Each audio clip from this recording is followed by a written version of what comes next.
Dans cette nouvelle vidéo, on va voir comment ajouter des sons à notre jeu. Donc on va aller dans Eclipse. Alors ici, on commence par créer un nouveau projet. Donc ce projet, c'est la donc 13e partie de ce tuto. Et on va l'appeler audio.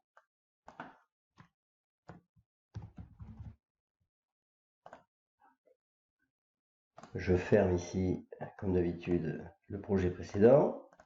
Alors, sachant qu'on va mettre du son dans l'application, on va commencer déjà par créer un nouveau dossier dans lequel on va mettre nos sons. Donc ici, New, Folder, je vais l'appeler son, au pluriel. Ensuite, je vais aller chercher mes sons.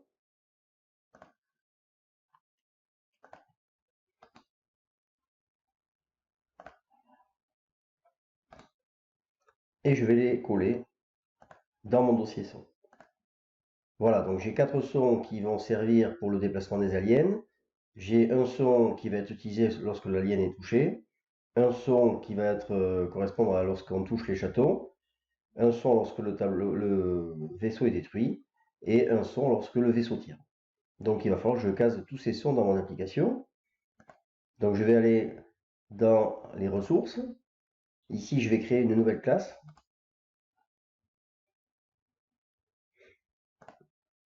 Et cette classe, je vais l'appeler audio.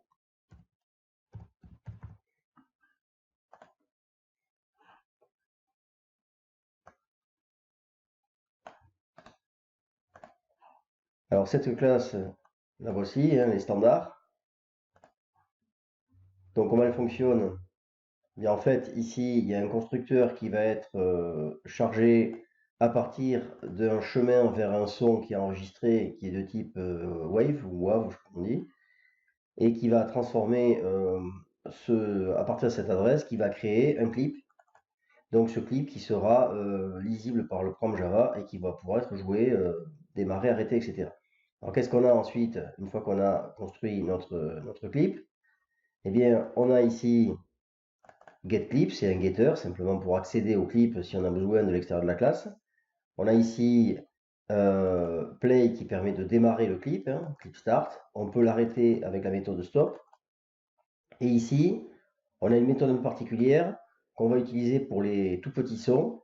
En fait, ici, on n'aura pas besoin de créer une instance d'un son. On pourra directement lancer play sound avec ici le chemin pour aller chercher le son dans le dossier son.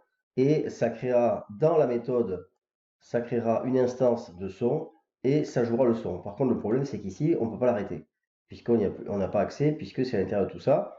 Donc, si on veut un son long, une musique, etc., qu'on veut pouvoir arrêter, jouer quand on veut, à ce moment-là, on crée une instance de son et on utilise ces méthodes-là.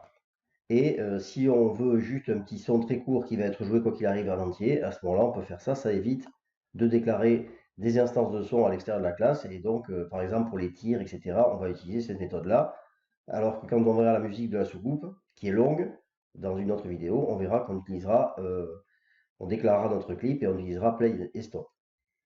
Donc voilà pour cette classe. Alors maintenant, on va faire jouer les sons dans les différentes classes où on a besoin de les faire jouer. Donc la première classe qui nous intéresse, c'est la classe clavier. Alors dans cette classe, on va rajouter ici, quand on tire, donc ici, là, un VK Space, quand le vaisseau tire, on va rajouter ici eh bien, une instruction pour jouer un son. Donc ici.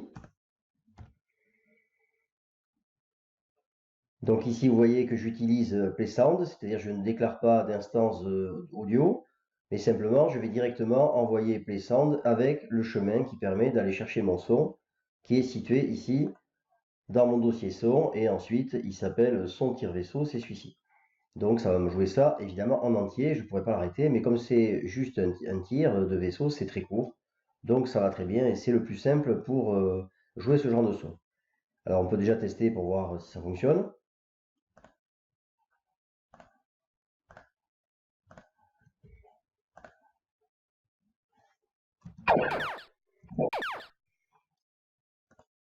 Voilà, donc je suppose que vous avez entendu le son produit par le tir du vaisseau, donc ça marche. Alors maintenant, on va faire pareil pour les autres, c'est-à-dire que on a également, on va aller dans tir alien maintenant.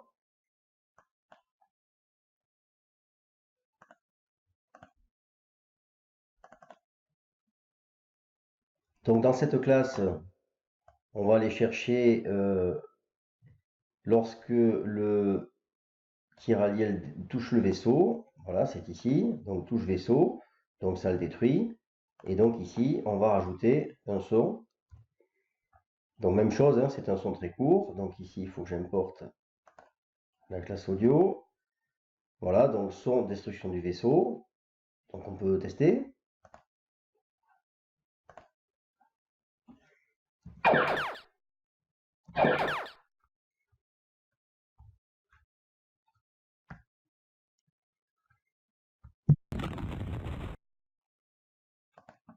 Voilà, donc ça fonctionne.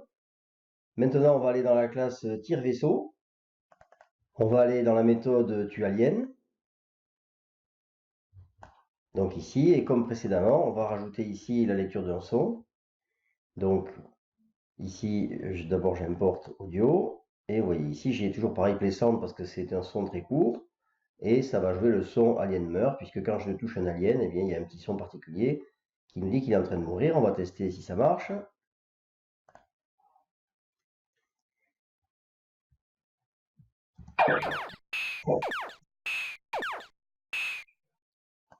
Donc ça marche bien. Ensuite, on va aller dans la classe château. Donc ici, on va aller dans les deux méthodes qui gèrent la casse des briques. Donc il s'agit de ici casse-briques. Voilà, donc on va rajouter ici un son. Donc là, on va jouer le son qui casse les briques. Donc, voilà.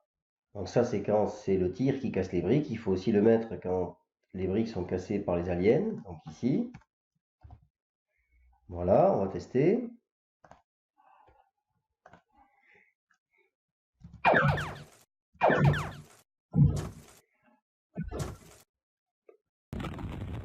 Ensuite, il nous reste à aller dans la classe groupe alien.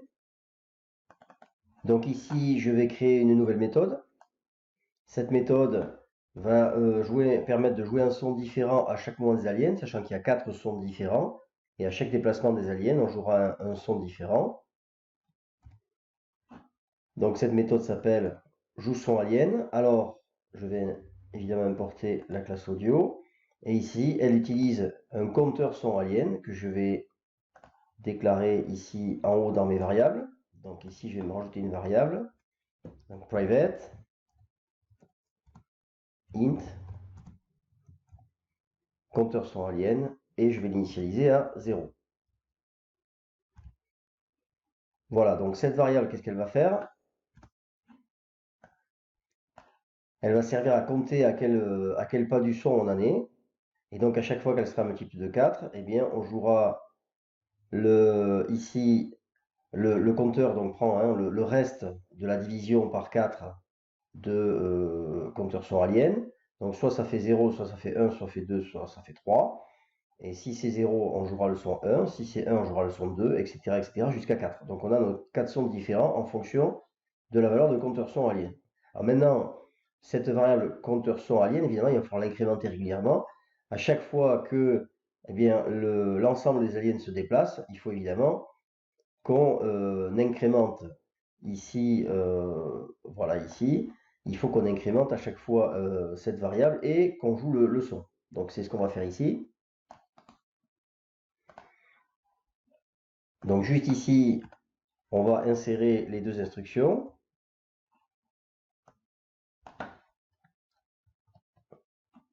Donc à chaque fois qu'il y a un déplacement, on joue un son. Et ici ensuite, on incrémente le compteur son de façon à ce que le son joué la fois suivante soit différent. Voilà, donc en principe ça devrait marcher, on peut tester.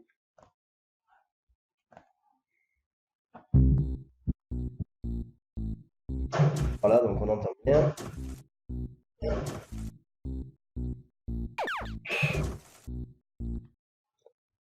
Voilà, donc on a tous nos sons jusqu'à présent. Il nous restera à mettre le son de la soucoupe un peu plus tard, puisque la soucoupe n'a pas encore été créée, hein, ce sera l'objet d'une prochaine vidéo. Donc c'est tout pour cette vidéo.